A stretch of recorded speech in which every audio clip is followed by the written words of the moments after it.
Vous savez, il existe un type d'investissement qui ne cherche pas à faire briller des promesses démesurées, qui ne fait pas la une des réseaux sociaux, mais qui délivre ce qu'il promet de façon régulière, lisible et surtout sécurisée. Si vous avez besoin de dormir tranquille en sachant que le loyer tombe quoi qu'il arrive, même si l'appartement est vide, même si une année est compliquée, même si vous n'avez pas le temps de gérer des petites galères, alors ce que je vais vous présenter va vous parler. Parce que la résidence étudiante en LMNP, donc la résidence gérée, c'est exactement ça. Un cadre contractuel solide, une exploitation professionnelle, une fiscalité qui lisse vos revenus et un partenaire clé, le gestionnaire, qui prend sur lui la charge opérationnelle et une grande partie du risque. Donc restez bien jusqu'à la fin parce que je vais vous montrer donc, comment vous positionner intelligemment, éviter les pièges, choisir un site, un exploitant et comprendre où se situe la vraie sécurité. Et je vais le faire de manière simple, comme si nous étions donc assis côte à côte à votre table de cuisine à décortiquer un dossier ensemble. Pour ceux qui ne me connaissent pas, je m'appelle Adrien Boucher, je suis conseiller en gestion de patrimoine depuis 2009. Je suis spécialisé dans la stratégie d'investissement donc en France et à l'international. Mon travail consiste à vous aider à construire des plans d'investissement réalistes, robustes, adaptés à vos objectifs, à votre budget et à votre tolérance au risque. Donc, je ne vends pas des histoires, je structure des solutions et si je prends le temps aujourd'hui de vous parler de la résidence étudiante en LMNP, c'est parce que c'est l'un des piliers les plus fiables pour sécuriser un patrimoine sans se compliquer la vie. Donc parlons concret. Investir en résidence étudiante gérée, c'est acheter un petit logement meublé au sein d'un immeuble pensé pour les étudiants. Un immeuble qui a été construit par un promoteur et qui est exploité au quotidien par un gestionnaire professionnel. Vous ne signez pas un bail d'habitation classique avec un locataire, vous signez un bail commercial, généralement de 9 ans, parfois de 10 ans, directement avec le gestionnaire. Et ce bail, c'est votre bouclier.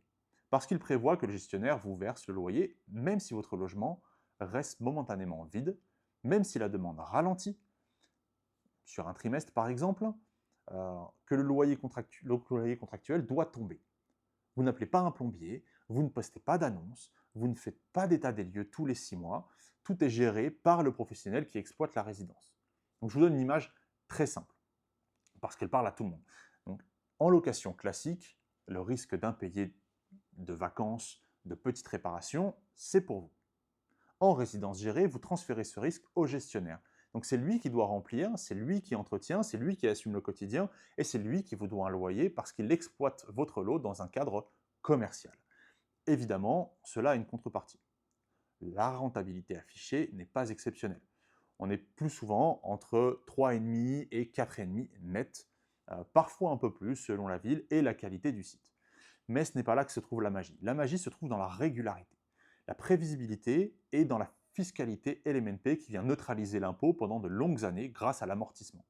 Et quand vous mettez bout à bout ces trois éléments, donc flux régulier, aléas opérationnels minimisés et fiscalité lissée, vous obtenez une performance nette très compétitive, surtout face à la vraie vie de la location classique où les jolies promesses des tableurs se heurtent aux mois vides, aux appels de charges et aux imprévus. Tout repose sur une question centrale. Comment choisir un bon gestionnaire? Parce que si le gestionnaire est solide, vous traversez les cycles sereinement. Et s'il est fragile, vous regardez un contrat qui compte moins qu'espéré. Un bon gestionnaire, c'est d'abord une entreprise qui existe depuis des années, qui gère un parc diversifié, qui a des comptes solides, qui a fait la preuve dans les périodes difficiles, qu'elle honorait ses loyers et qu'elle renouvelait ses baux sans difficulté. C'est aussi une équipe qui investit dans l'entretien, la commercialisation, et dans la relation avec les écoles, les campus, parce que la meilleure façon de sécuriser vos loyers, c'est d'assurer que la résidence reste attractive. A l'inverse, donc un gestionnaire qui promet la lune, qui casse les prix pour remplir vite, qui néglige la maintenance, qui se fâche avec les étudiants et qui intervient trop tard sur les petites dégradations, c'est une bombe à retardement. Donc je préfère 1000 fois signer à 3,5 avec un exploitant costaud qui renouvelle proprement et qui tient ses engagements plutôt qu'à 5 avec une structure qui vous promet la mer et finit par demander une baisse de loyer au renouvellement parce que la commercialisation a été mal anticipée. Donc avant d'aller plus loin, clarifions la différence entre investir dans le neuf et investir dans l'ancien. Parce que vous entendez tout et son contraire. Dans le neuf, vous achetez hors taxe. Donc l'État vous fait grâce de la TVA, dans le cadre de la résidence gérée. Vous avez un immeuble aux normes, aux équipements récents, des charges techniques très faibles au départ, un bail clair qui démarre au moment de la livraison. Et vous partez pour 9 ou 10 ans de visibilité. La contrepartie, c'est le délai. Entre l'acte et la mise en loyer, il faut attendre la livraison. Il faut accepter que l'argent travaille un peu plus tard. Dans l'ancien, vous achetez un lot déjà exploité, vos loyers, vous touchez vos loyers immédiatement, la rentabilité affichée peut être un peu supérieure, mais au bout de 20 ans de vie d'un bâtiment, les charges augmentent. Les propriétés a des postes à remettre à niveau, la déco peut nécessiter des rafraîchissements, bref, l'écart de rendement se tasse souvent une fois que l'on intègre les coûts réels. Au final, si l'on corrige tout ce qui compte vraiment, neufs anciens finissent souvent dans un mouchoir de poche. La vraie différence, c'est votre préférence pour la visibilité technique du neuf ou pour l'encaissement immédiat de l'ancien. Et qu'on se le dise franchement, la question de la demande n'est pas un sujet philosophique. C'est un sujet de terrain. En France, il manque des logements étudiants. La tension structurelle est dans beaucoup de villes. Même dans des villes de moyenne taille. Sachez que s'il y a 5000 étudiants dans une ville, ça peut paraître peu, mais s'il manque juste 10% de logements, eh bien on parle de 500 appartements à construire. Donc, même un programme neuf, souvent 50 logements, n'arriverait pas à combler ce manque. Maintenant, je veux insister sur un point qui, à mes yeux, fait souvent la différence au moment de signer. Quand le promoteur est aussi le gestionnaire. Sur le papier, l'alignement est évident, celui qui construit et celui qui exploite. Il s'engage donc sur deux fronts. Il conçoit avec l'usage final en tête, et donc il a un intérêt à livrer une résidence facile à maintenir, simple à commercialiser et agréable à vivre. Dans les faits, quand cette double casquette est tenue avec sérieux, on obtient des bâtiments qui vieillissent très bien, des services efficaces et des renouvellements de bail qui se font sans complications. Ce n'est pas une règle absolue, hein. On connaît de très bons gestionnaires indépendants et on a vu des promoteurs manquer d'endurance. Mais si vous avez le choix entre un duo désaligné et un acteur qui porte la chaîne de valeur de bout en bout, je vous recommande d'examiner très sérieusement la deuxième option. Parce que cela évite beaucoup de jeux de ping-pong, de responsabilité lorsqu'il y a une réparation, une adaptation de service et un arbitrage à faire. Bon, passons à la fiscalité.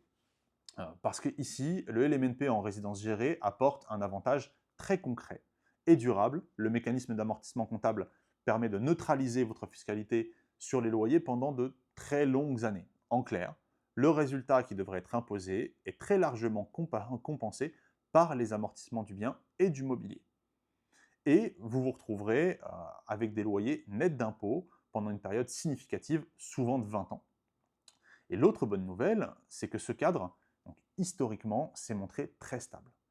Les résidences gérées n'ont pas été ciblées par des changements qui bousculent parfois d'autres dispositifs. Bien sûr, je ne suis pas législateur, hein, je ne vous vends pas une boule de cristal, mais si vous cherchez un régime qui a fait ses preuves, qui repose sur une logique professionnelle et qui a peu de raisons d'être brutalement remis en cause, vous êtes au bon endroit. Donc parlons rendement. Si vous cherchez du spectaculaire, bon, vous avez compris, vous n'êtes pas au bon endroit. Si vous cherchez un flux lisse, protégé et une performance nette après impôt compétitive, vous avez la bonne carte en main.